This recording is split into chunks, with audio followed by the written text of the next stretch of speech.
Halo semua, jumpa lagi di Warung Matematika, Matematika untuk semua.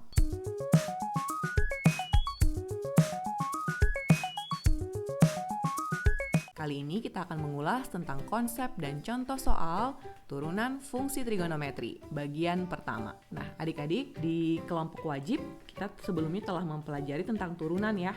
Jadi aturan turunan fungsi aljabar, terus kita juga sudah belajar tentang turunan berantai dari fungsi aljabar. Nah, pada kelas sebelumnya, kita sudah pernah belajar tentang turunan fungsi aljabar ya adik-adik ya. Jadi ini adalah definisi turunan atau diferensial dari fungsi fx sama dengan y. Adik masih ingat kan ya? Jadi di sini kalau turunan disimbolkan dengan f aksen x aksen ini ya, atau disimbolkan juga dengan dy per dx ya. Ini sudah pernah dipelajari di kelas sebelumnya dan definisinya adalah seperti ini. Ini definisi dalam limit. Limit h menuju 0 dari fungsi f x tambah h dikurang fx per h. Nah, sekarang bagaimana ya dengan turunan dari fungsi fx sama dengan y sama dengan sin x? Jadi di sini kita menggunakan definisi turunan yang di atas ya, adik-adik ya. Kita tuliskan di sini f aksen x atau dy per dx. Kalau berdasarkan definisi, berarti itu adalah limit h menuju 0 sin x tambah h dikurang sin x per h. Ya kan, ini berdasarkan definisi dari turunan.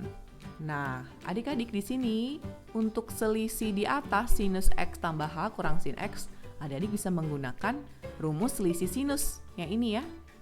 Jadi di sini kita ganti pembilangnya.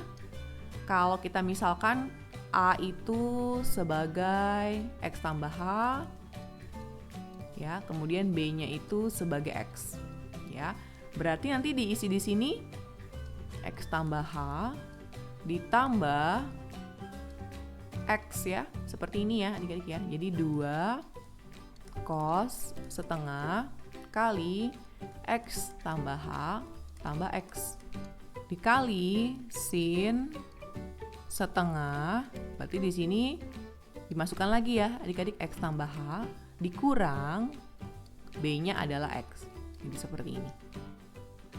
X tambah H dikurang X per H. Nah, selanjutnya kalau kita kerjakan yang di dalam kurung, maka pembilangnya ini akan menjadi 2 cos setengah kali X tambah X itu 2X. 2X tambah H dikali sin di sini X kurang X itu 0 ya. Jadi tersisa tinggal plus H. Jadi ini ya sisanya per H. Nah, berdasarkan definisi dari limit sin setengah H per H untuk H mendekati 0, ya, adik masih ingat kita hanya cukup mengambil koefisiennya saja. Ini berdasarkan teorema limit. Jadi di sini adik-adik cuma ambil setengah sama 1 ya adik-adik ya. Sehingga menjadi limit H menuju 0 dari 2 cos setengah kali 2x tambah H kali setengah per 1. Ya, jadi tinggal seperti ini. Kemudian 2 di belakang dicoret dengan 2 di depan karena ini perkalian. Tersisa limit H menuju 0 dari cos setengah kali 2x tambah H per 1. Nah, sekarang kita akan masukkan H-nya. Jadi hanya kita kasih masuk yaitu 0. Sehingga menjadi cos setengah kali 2x tambah 0 per 1. Nah, jadi seperti ini. 2x tambah 0 ya 2x ya adik-adik ya. Jadi cos setengah kali 2x. Nah, ini bisa dicoret. Sehingga menghasilkan cos x. Jadi di sini untuk turunan dari fungsi fx sama dengan y sama dengan sin x ya, hasilnya adalah cos x melalui proses limit. Lantas, bagaimana ya turunan dari fungsi fx sama dengan y sama dengan cos x? Dengan menggunakan cara yang tadi, kita bisa juga kerjakan dan mendapatkan hasil turunannya. Kita coba bikin ya. Jadi di sini limit H menuju 0. Nah, kita masukkan fungsinya. Fungsinya di dalam X tambah H, ya berarti dia jadi cos X tambah H dikurang Fx. Fx berarti cos X per H. Nah, jadi seperti ini. Kemudian, karena ini masih bentuk tak tentu ya, kita menggunakan selisih kosinus. Jadi di sini yang menjadi A adalah X tambah H, yang menjadi B, ya di sini adalah X. Jadi sama seperti cara yang tadi ya, kita kasih masuk di sini ya. Sehingga pembilangnya menjadi minus 2 sin setengah X tambah H ditambah X dikali sin setengah A kurang B ya. Jadi X tambah H kurang X per H.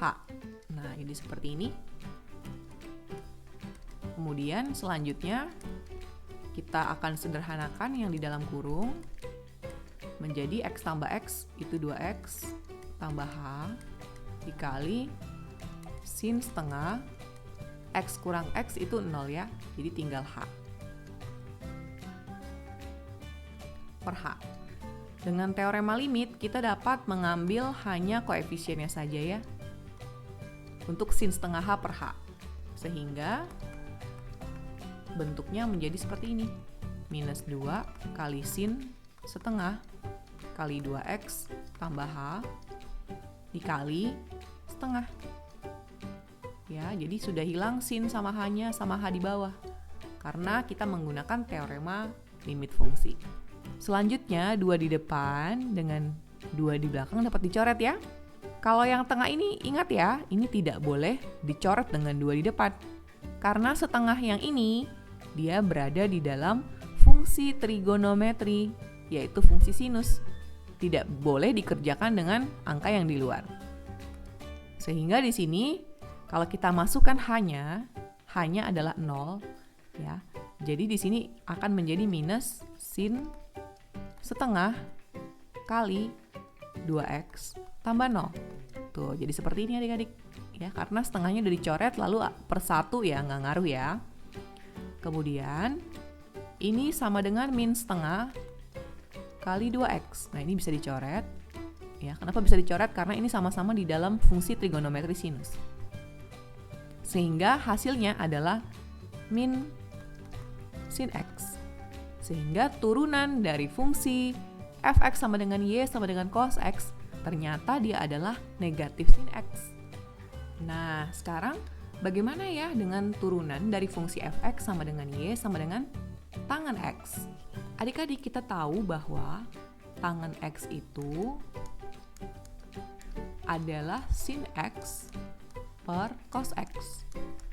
Jadi kalau mau cari turunan dari tangen X, maka kita juga sama saja dengan mencari turunan dari sin X per cos X. Adik-adik masih ingat kan untuk turunan dari pembagian dua fungsi. Jadi kalau U dan V itu adalah fungsi, maka turunannya adalah seperti ini. Kita menggunakan pembagian dua fungsi seperti ini ya formulanya. Jadi U aksen itu berarti turunan dari U. Dari U yang di atas ya. Dikali dengan fungsi V. Dikurang V aksen berarti turunan dari fungsi yang di bawah yang penyebut. Dikali dengan pembilang, fungsi pembilang. Dibagi V kuadrat ya. Jadi kita akan menggunakan formula ini. Jadi di sini F aksen X atau dy per dx ya, itu adalah U aksen V. Jadi kita harus menggunakan rumus yang di bawah ini. Berarti kita harus tahu dulu U aksen. U aksen itu adalah turunan dari U. Turunan dari sin X itu adalah cos X yang tadi kita sudah dapatkan. Jadi cos X dikali dengan V. V di sini adalah fungsi penyebut, berarti cos X dikali cos X. Dikurang V aksen berarti fungsi V itu diturunkan, ya. Cos X turunannya adalah min sin X yang tadi kita sudah dapatkan ya, dikali dengan U. U itu adalah fungsi yang di atas, jadi dikali dengan sin X. Ya, ini pembilangnya. Kemudian dibagi dengan V kuadrat. V kuadrat adalah cos kuadrat X, ya. Jadi seperti ini. Selanjutnya kalau kita kerjakan yang atas, dia menjadi cos kuadrat X. Min kali min itu jadi plus ya. Jadi plus sin kuadrat X per cos kuadrat X. Nah, adik-adik masih ingat ini cos kuadrat X ditambah sin kuadrat X. Ini adalah identitas trigonometri ya. Hasilnya bisa menjadi 1. Jadi sin kuadrat X ditambah cos kuadrat X itu hasilnya 1 ya. Berdasarkan identitas trigonometri. Sehingga menjadi 1 per cos kuadrat X. Jadi seperti ini. Kalau kita rapikan lagi ya bentuknya, 1 per cos itu sama dengan secant kuadrat X. Jadi ini adalah turunan untuk fungsi tangen X. Jadi dapat disimpulkan bahwa untuk aturan turunan pertama dari fungsi trigonometri dasar ya, jadi sin kostan, ini turunannya ya adik-adik, untuk fungsi fx sama dengan sin x turunannya adalah cos x. Kemudian untuk fungsi cos x turunannya adalah min sin x. Untuk fungsi tangen turunannya adalah secant kuadrat X. Lalu bagaimana ya dengan turunan dari kebalikan fungsi-fungsi ini? Yaitu untuk kosekan, untuk secant, dan untuk kotangen. Berdasarkan aturan dari turunan hasil bagi dua fungsi dan aturan turunan fungsi sinus dan kosinus, akan diperoleh aturan turunan untuk fungsi-fungsi kotangen, secant, dan kosekan sebagai berikut. Nah, jadi ini adik-adik bisa buktikan lagi ya di rumah. Untuk fungsi kotangen, kalau diturunkan hasilnya adalah negatif kosekan kuadrat X. Dapat dari mana? Dari aturan hasil bagi dua fungsi ya. Kotangen itu kan sama dengan cos X per sin X. Jadi dengan cara yang sama kita mendapatkan aturan turunan untuk tangen.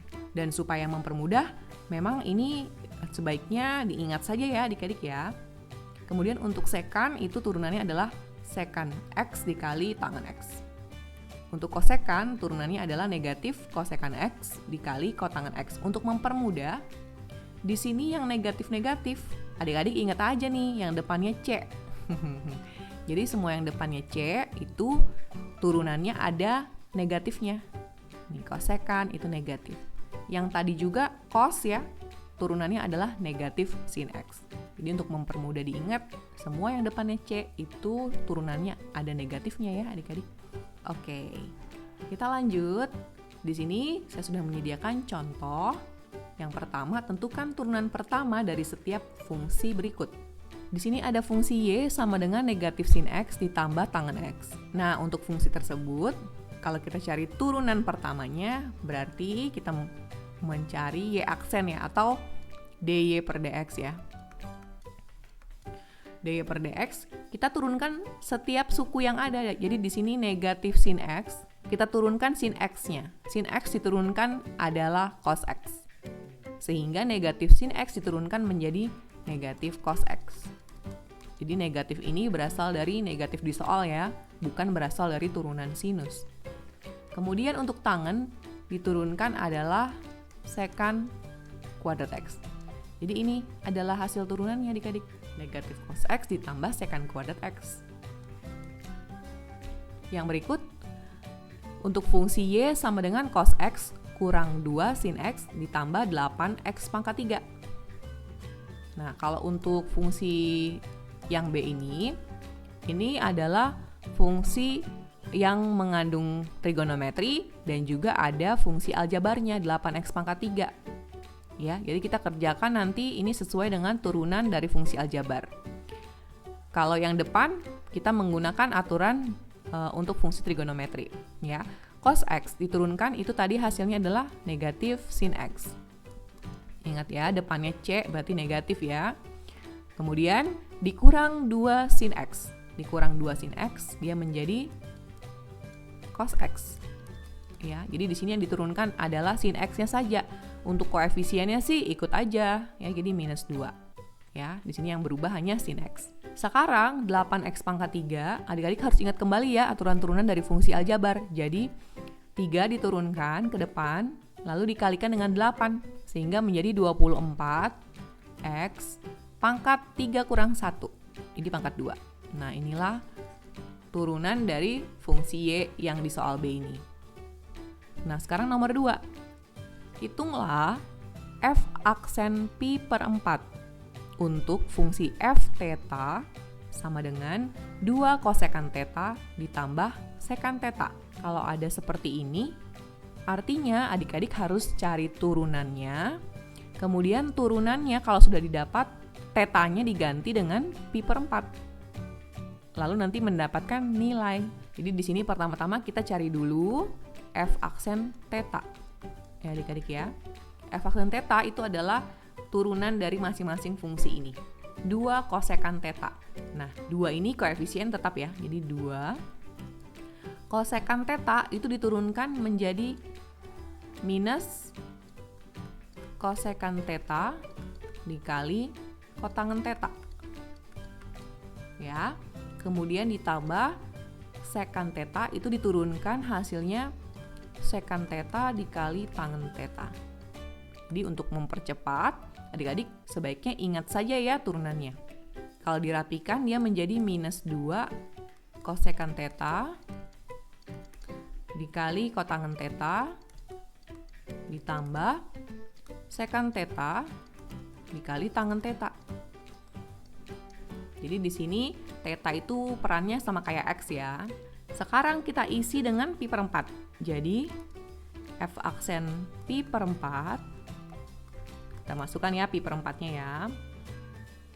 Itu adalah, jadi setiap theta di sini, setiap theta diganti dengan pi per 4. Jadi di sini theta, theta, theta, theta ini diganti dengan pi per 4. Jadi minus 2 kosekan pi per 4 dikali kotangen pi per 4 seperti ini.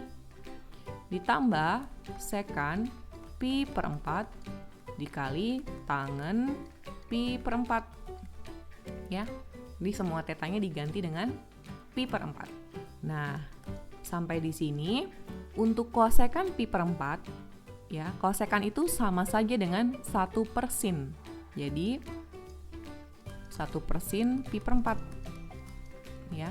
Kemudian dikali dengan 1 per tan pi per 4. Ditambah sekan itu adalah seperkos. Jadi seperkos pi per 4 dikali dengan tangen pi per 4.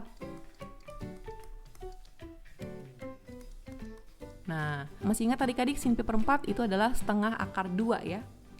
Jadi di sini 1 per setengah akar 2 dikali tangen pi per 4 itu 1. Ya, jadi 1 per 1 ditambah 1 per cos pi per 4. Cos pi per 4 itu adalah setengah akar 2 dikali tangen pi per 4 tadi adalah 1. Jadi seperti ini adik-adik ya. Nah sekarang karena ini 1 per 1 per 2, 1 per 1 per 2 itu kita bisa balik ya duanya, jadi 1 dikali 2 per 1 sehingga hasilnya 2 ya. Jadi kita bisa putar duanya ini naik ke atas ya, kemudian jadi minus 2 dikali 2 per akar 2 ya, akar 2 yang di bawah ditambah 2 ini naik ke atas juga jadi 2 per akar 2 sehingga minus 2 kali 2 itu minus 4 per akar 2 ditambah 2 per akar 2. Karena penyebutnya udah sama, minus 4 ditambah 2 kita bisa kerjakan sehingga menghasilkan minus 2 per akar 2. Kita rasionalkan, kita kali dengan akar sekawannya. Di sini akar sekawannya adalah akar 2 per akar 2. Kita lihat di sini ya, jadi akar 2 dikali akar 2 itu hasilnya adalah 2. Ya. 2 di bawah dengan 2 yang di atas ini bisa dicoret ya, sehingga hasilnya adalah minus akar 2. Ini adalah nilai untuk fungsi f aksen dikasih masuk tetanya adalah pi per 4. Seperti itu ya adik-adik ya. Nah sekarang kita akan lihat diberikan suatu fungsi, yaitu fungsi Y sama dengan sin AX ditambah B. Nah, kita akan mencari turunannya. Nah, di sini kita menggunakan yang namanya dalil rantai. Adik-adik masih ingat? Dalil rantai itu digunakan untuk mengerjakan fungsi komposisi ya, turunan dari fungsi komposisi. Masih ingat kan ya, adik-adik, komposisi fungsi itu berarti ada fungsi di dalam fungsi. Jadi kalau ada fungsi f, di dalam fungsi f itu ada gx-nya, ada fungsi gx, maka caranya adalah pertama diturunkan fungsi f-nya ya, jadi sini f aksen gx ya. Kemudian dikali dengan turunan dari fungsi yang di dalam, yaitu turunan dari fungsi gx. Nah, adik-adik di sini kalau dalam bentuk soal ini, bentuk y sama dengan sin ax tambah b, itu berarti f gx-nya ya itu adalah sinus. Jadi sinus di sini sinus gx. Ya, adik-adik ya. Untuk gx-nya sendiri itu adalah fungsi yang di dalam, yaitu ax tambah b. Nah, jadi di sini pertama-tama kita turunkan dulu fungsi f-nya. Fungsi f-nya adalah fungsi sinus. Sinusnya diturunkan menjadi kosinus ya. Kita sudah pernah mempelajari ini kan yang sebelumnya ya. Jadi kosinus dari gx. Gx-nya adalah ax tambah b. Selanjutnya dikali dengan turunan dari fungsi gx. Jadi turunan dari fungsi gx. Fungsi gx itu adalah ax tambah b. Turunannya berarti ini menggunakan turunan fungsi aljabar ya. Turunan fungsi aljabar itu adalah, ini saya tuliskan dulu yang di depan. Ini yang diturunkan, ax diturunkan adalah a, b diturunkan jadi 0 karena b itu konstanta. Jadi turunan dari ax tambah b adalah a. Sehingga di sini dengan menggunakan dalil rantai ya, dia menjadi cos ax tambah b dikali dengan a. Atau biar lebih bagus, a-nya kita tulis di depan ya. Jadi a kali cos ax tambah b. Nah, untuk mengerjakan setiap soal fungsi komposisi caranya seperti ini adik-adik. Namun kita simpulkan saja ya. Jadi untuk sin ax tambah b, cos ax tambah b, tangen ax tambah b kalau dicari dengan cara tadi ya, cos dengan tangannya, dengan a dan b merupakan konstanta atau nilai tetap, aturannya adalah sebagai berikut. Untuk turunan dari fungsi sin ax tambah b, hasilnya adalah a cos ax tambah b yang tadi ya. Kemudian untuk fungsi cos ya, dengan menggunakan cara yang sama, itu kita turunkan dulu cosnya menjadi minus sin ya. Maka hasilnya adalah minus a sin ax tambah b. Nah, untuk fungsi tangen itu diturunkan adalah secant kuadrat. Sehingga turunan dari tangen ax tambah b hasilnya adalah a dikali secant kuadrat ax tambah b. Lalu, bagaimana dengan kebalikan-kebalikannya? Yaitu kosekan, sekan, dan kotangen. Dengan prinsip yang sama dari dalil rantai, maka kita dapat merumuskan seperti ini. Untuk setiap kotangen ax tambah b, sekan ax tambah b, kosekan ax tambah b dengan a dan b merupakan konstanta, berlaku untuk kotangen dia menjadi minus a kosekan kuadrat ax tambah b. Jadi minus di sini berasal dari turunan dari kotangen ya adik-adik ya. Kemudian untuk sekan ax tambah b, dia turunannya adalah a kali sekan ax tambah b kali tangen ax tambah b. Jadi a-nya cuma 1 ya di depan. Untuk kosekan, hasilnya adalah minus a kosekan ax tambah b kali kotangen ax tambah b. Minus di sini berasal dari turunan kosekan. Mari kita lihat contohnya adik-adik ya. Di sini tentukan turunan fungsi berikut dengan x di dalam radian. Nah, untuk yang a berarti dy per dx-nya. Di sini kita turunkan dulu fungsi yang di dalam, yaitu 2 ya. Jadi a-nya di sini adalah 2. Oke.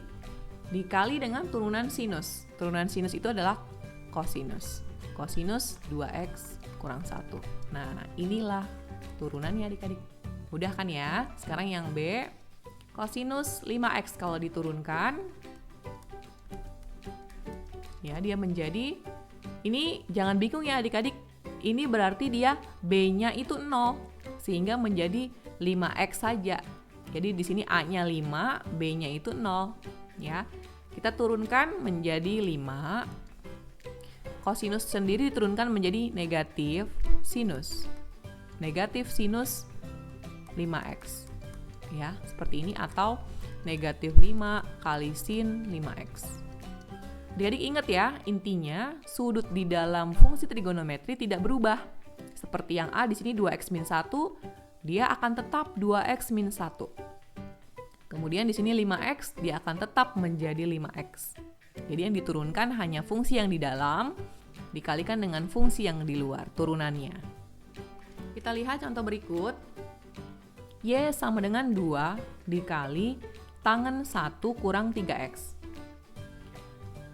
Nah, kalau untuk menurunkan yang kayak gini, ini 2 di depan itu tidak perlu dipusingkan, ya, dituliskan saja 2, karena koefisien itu nggak ngaruh ya dalam turunan.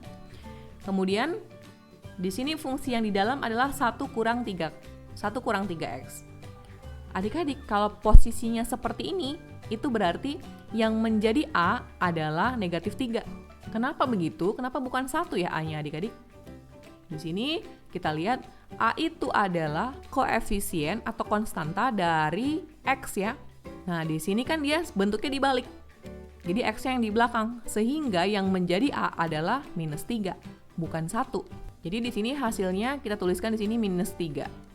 Kita keluarkan ya A-nya. Kemudian dikali dengan turunan dari tangan. Turunan dari tangan adalah sekant kuadrat. Nah, seperti ini adik-adik turunannya. Kalau dirapikan dia jadi minus 6, ini dikali ya, minus 6 sekant kuadrat 1 kurang 3x. Nah, ini jawabannya adik-adik. Oke, kita akan lihat yang berikutnya. Di sini sudah ada kotangen 1 kurang 3x. Bagaimana ya kalau diturunkan ini? Kita jangan panik ya. Ini fungsinya sama seperti di atas, yang di dalam berarti min 3 itu adalah A-nya. Sehingga kita tuliskan di sini minus 3. Ya.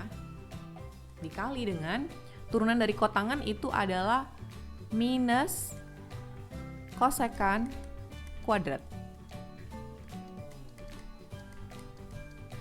Ya, fungsi di dalam tetap ya adik-adik.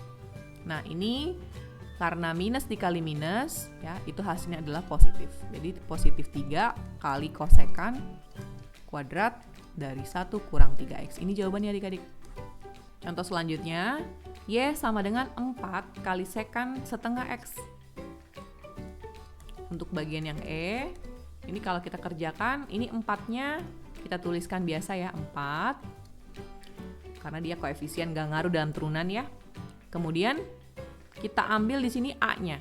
Kalau bentuknya setengah X begini, itu berarti B-nya 0 ya adik-adik ya, sehingga A-nya adalah setengah. Jadi 4 dikali dengan setengah. Kemudian sekant kuadrat diturunkan menjadi sek kali tan. Jadi sek dari setengah X dikali tan dari setengah X. Sekali lagi adik-adik ya, fungsi di dalam sini tetap. Jadi kalau di sini di soal setengah X, maka di sini harus setengah X juga. Ya. Nah, ini kalau dikerjakan, ini bisa dicoret sehingga menjadi 2 kali sekant setengah X dikali tangen setengah X. Nah, ini hasilnya adik-adik. Oke, semoga penjelasan kali ini bisa membantu kalian memahami untuk turunan fungsi trigonometri dasar. Terima kasih sudah menyaksikan video ini. Salam warung matematika, matematika untuk semua.